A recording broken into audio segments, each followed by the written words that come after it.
When I came to work at this elite school, I was immediately given a classroom management. The kids are no giants, the parents are all cool. It's not easy to work with such kids. You have to watch your every word.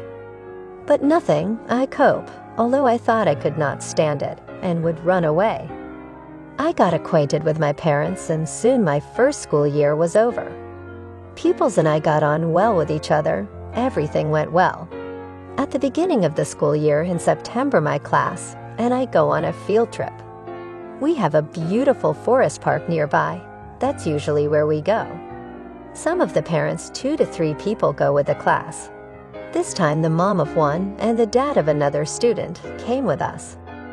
Everything was well organized. The kids were obedient. We made a fire, baked potatoes, and fried sausages on the twigs. We put a large oilcloth on the grass and started setting the table.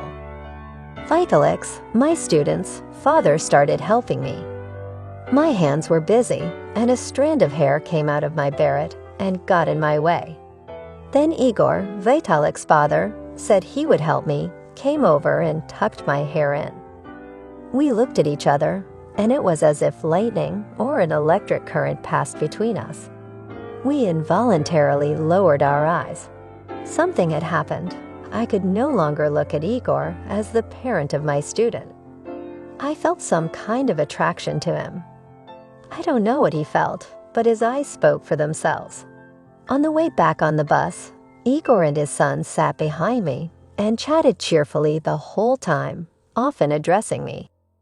And then he came to school, finding some excuse, and told me that he had liked me for a long time.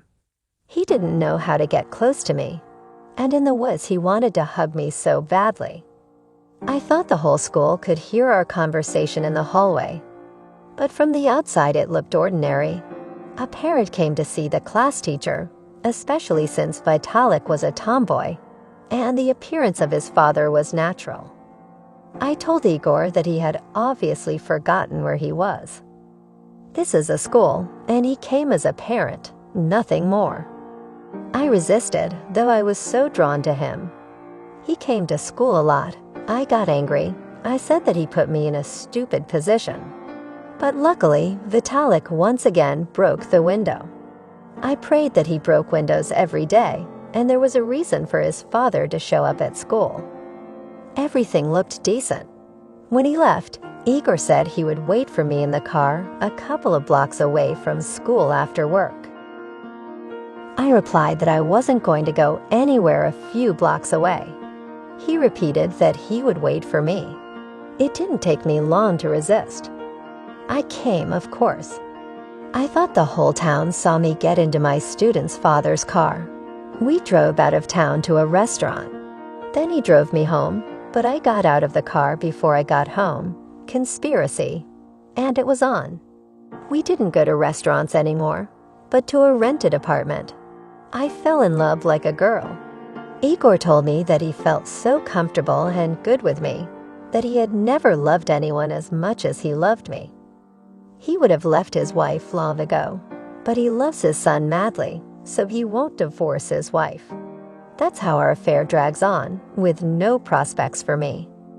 I understand that I need to stop it, that I need to arrange their lives, and in school may learn about our relationship. But I don't have the strength to break it off. I don't know what awaits me.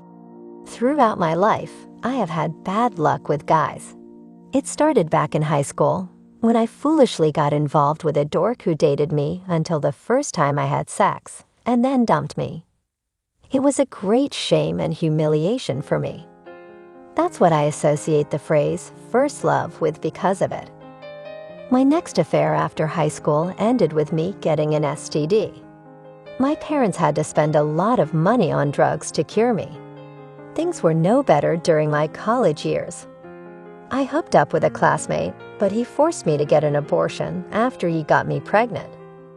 Otherwise, he promised me big trouble. I got scared of his threats and obeyed.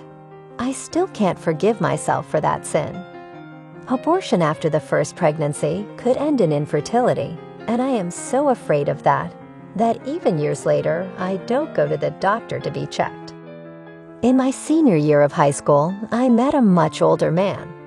He and I lived in his apartment for a while, but after some drunken beatings from his side, I ran away from the beast. After graduation, I dated a colleague for a while until I found out about his drug addiction. That was the last straw, and I was determined to end the relationship, at least for a period. Why all this was happening to me, I didn't understand. Some people said I didn't dress well, I didn't take care of my face. Others said that I had cockroaches in my head, wrong beliefs. Others assured me that I was easily accessible. Some were convinced that I'm the opposite of a prude, that I have to be groomed for years for a single touch. They also said that I have too high demands that allegedly waiting for a prince. Others said that I, on the contrary, clinging to anyone indiscriminately. What I did not do. I bought brand name outfits and cosmetics for the attention of guys. I've been on every dating app out there. I went to a dozen psychologists, but I did not earn anything, except for exhausted resources. But as time went by, I turned 24 and something happened that gave me a chance and rekindled my hope to find a good man. It was banal to say the least. We accidentally met on the street and got to talking. It was obvious that he was much younger than me, but not that much, as it turned out later. He seemed mature to me at the time, looking about 18 to 19 years old. So I did not hide from communicating with him. And the way he spoke, he did not look like the schoolboy that he ended up being. So we exchanged numbers after the first meeting and agreed on the next one. So we started hanging out, going to the cinema, cafes, and so on. With each meeting, I became more and more crazy about him.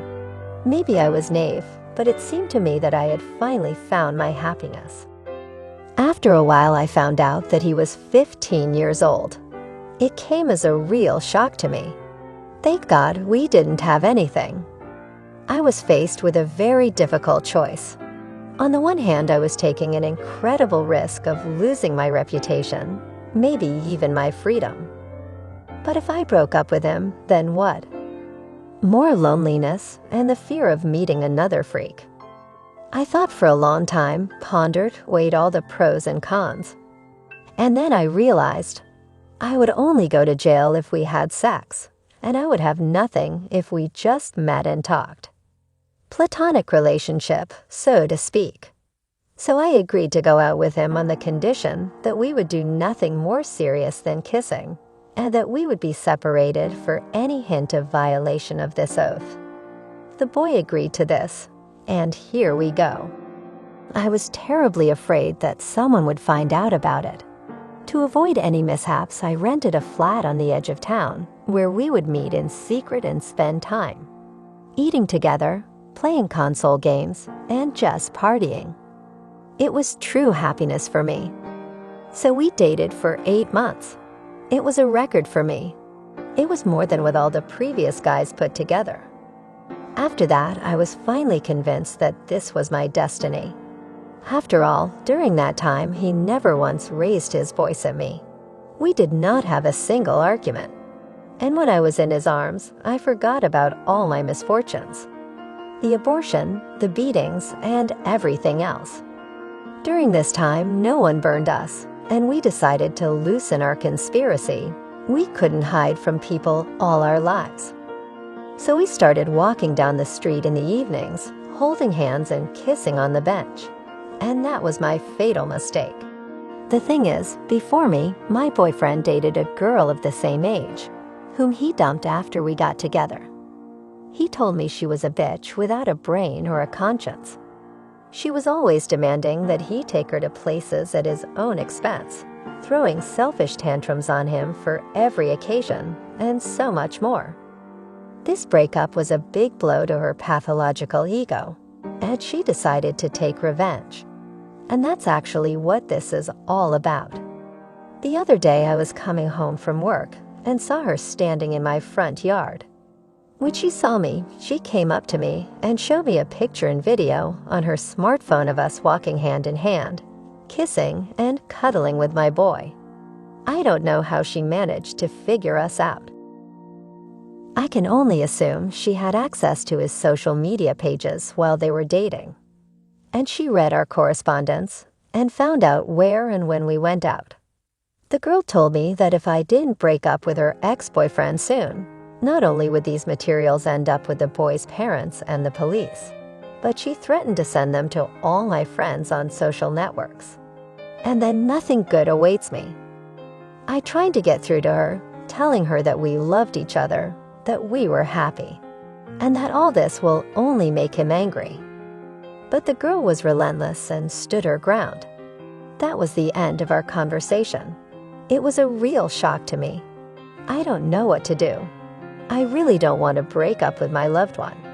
But to lose my reputation, and maybe even my freedom, is not a rosy prospect either.